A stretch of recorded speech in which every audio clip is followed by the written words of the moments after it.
Luvcat is taking the world by storm, and so very well deserved so. In the blink of an eye, they've gained over 5 million streams on the very first two singles. Sophie's a graduate student of Presto Music School, and we are so delighted for all her success.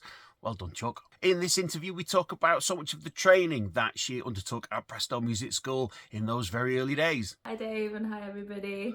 Thanks for having me. So listen, let's crack straight on. So Sophie, tell us, give us just a little bit of background, just for our students as much as anything, because obviously it's hugely aspirational. The fact that you started where all students start, right at the beginning. Just give us a quick background into your early days at Presto.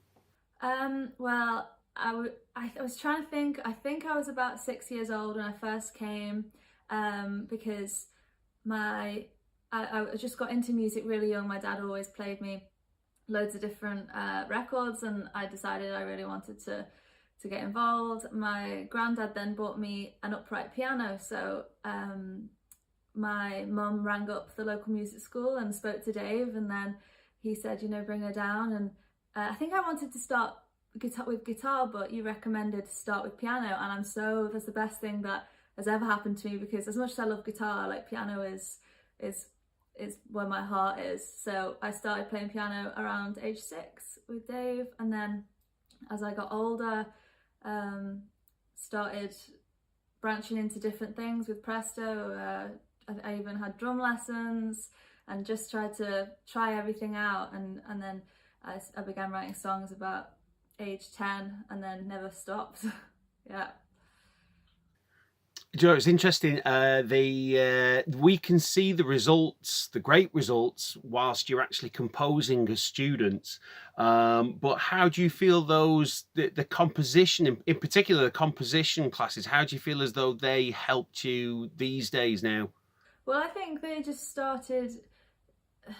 gave me the first background into how to craft a song. You know, what are bridges, what are choruses, how you lead into a chorus, how you know, all the rules, because rules are important, and so you know them, and then you know when you can break them, because that's also interesting. And I guess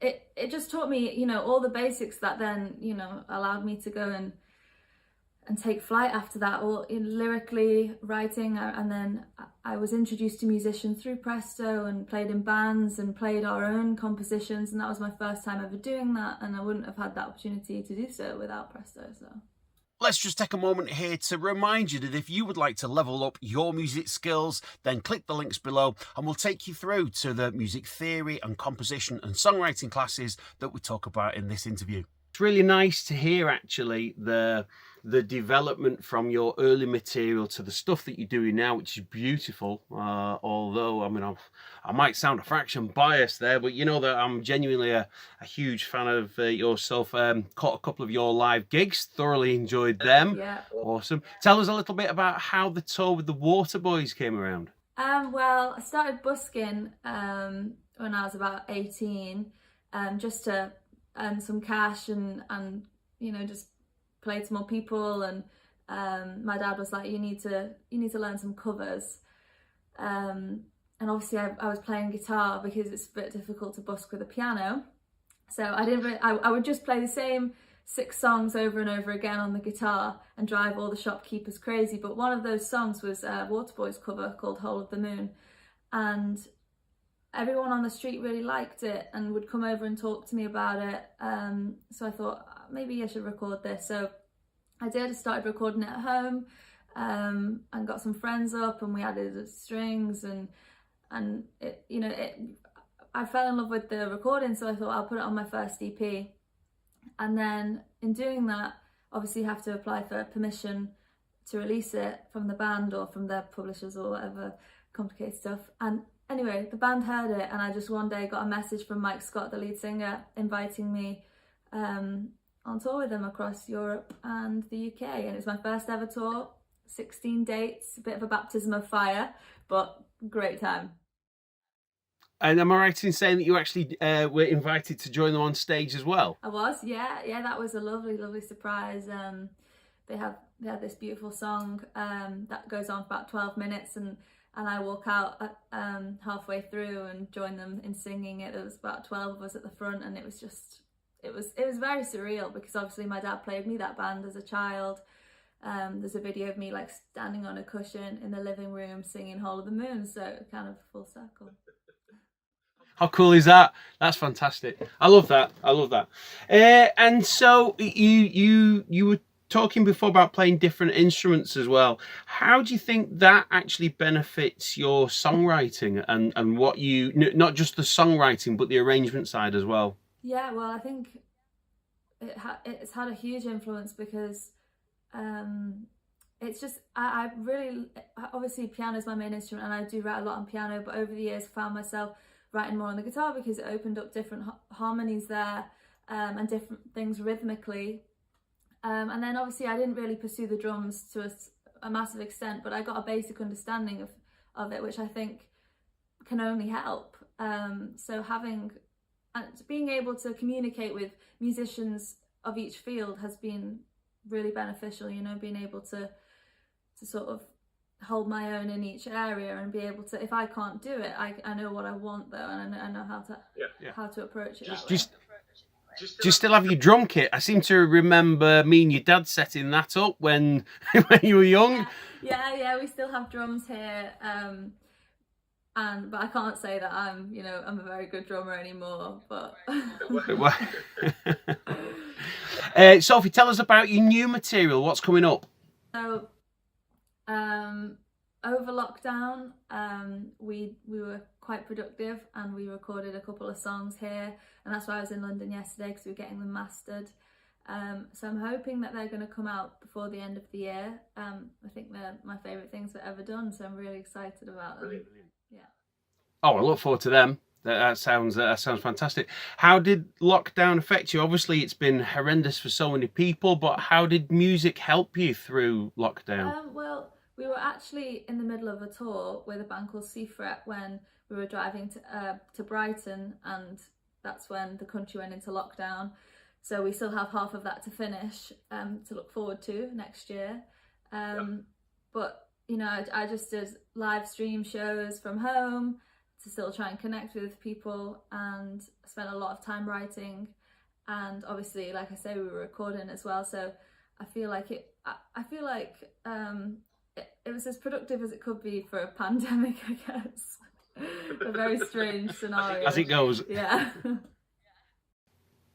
Fantastic. And so you mentioned there about your live streams. You've done quite a few now. Are there any more planned coming up? Because you know we enjoy seeing those. Yeah, I was thinking actually I might do another one in the next couple of weeks, because I really enjoy it, and it's just looking like live shows are way beyond, way distant future at the moment. So I guess it's something that's gonna stay in our lives, all this live streaming, for a good while yet. So certainly the creative industry being all the more creative in keeping going. Well, you know that we always share those live streams. It's always great to see you, and we'll make sure that we do that.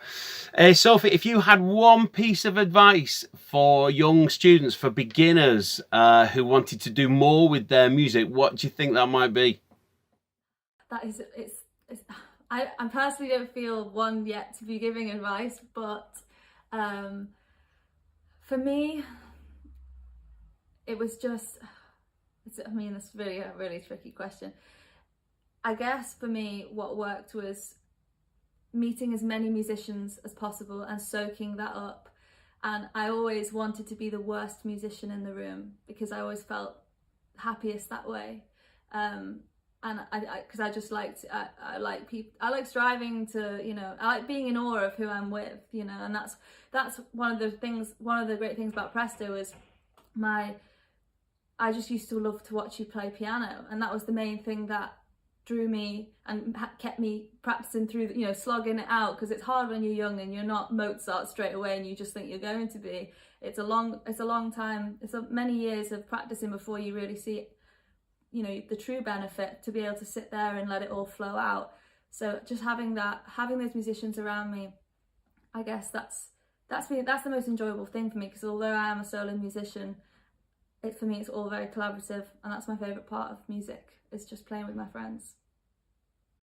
You're very humble, Soph. You know that, as I say, a huge fan of yours, and I do hold you in great regard as an artist. I think that's a really sort of sweet idea, in so much that, you know, if you feel as though you're not necessarily the strongest person in the room, I see the other side of that, whereby you're purposefully surrounding yourself with people that you look up to, and as a result can learn more from, and then therefore you progress. That's a neat idea. So it's something that I've also gleaned from you and your work in the past as well, that you've always been something that, yes, at Presto we're very keen on, this whole positivity bit, the whole yes thing. So when an opportunity crops up, leap at it. For sure, yeah. I said yes to almost everything when I was growing up, just to try and throw myself, because you just never know what thing, you just don't know who's going to be there, you don't know who you're going to meet, which is going to lead step to something else. And often these things happen really naturally when you least expect it, so you should just do as much as you can, you know, just enjoy it all, because it's so much fun. It's like building the den, you know. It's like the fun is building the den, not sitting in the den at the end once you've built it. So this is the fun part, you know. I love that. The fun is in building the den. Could be that could be the new album title there, Soph. I think that's awesome. Listen, we're gonna have to wrap this up and let you crack on with more songwriting.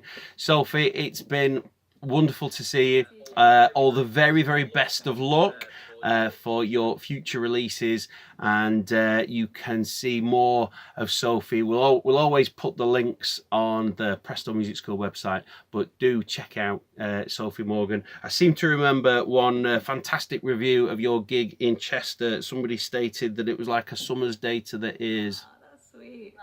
Thought that pretty much summed it up. Yeah.